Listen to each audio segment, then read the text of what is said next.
believe the city should resume efforts to annex adjacent development outside of the current city boundaries? Mr. Paddock. That's a good question. I believe in a strong annexation policy, particularly with neighborhoods.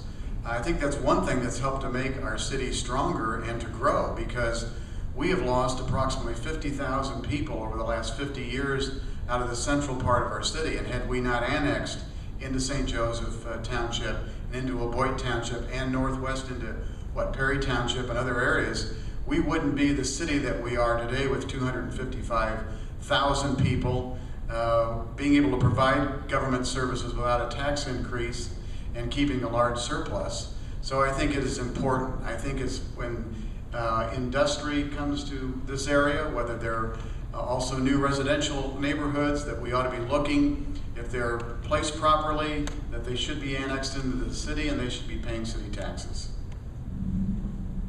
Mr. Ferguson? I'd like to see annexing slowed down a little bit, because we always end up making somebody mad when we do it. And I don't know if it does that much good for Fort Wayne. It makes it bigger, but bigger doesn't make it necessarily better.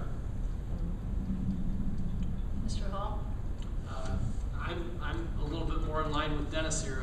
If there's a reasonable, practical purpose for annexing a piece of ground that is better served by city utilities, better served by city police and fire services, then you can start making a rational argument as to why that should become part of the city.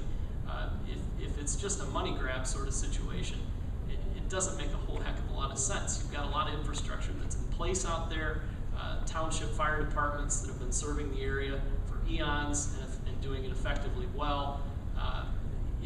I think we've got enough on our plate right now as a city to keep us occupied. I don't see necessarily, just for the sake of doing it, to make us bigger.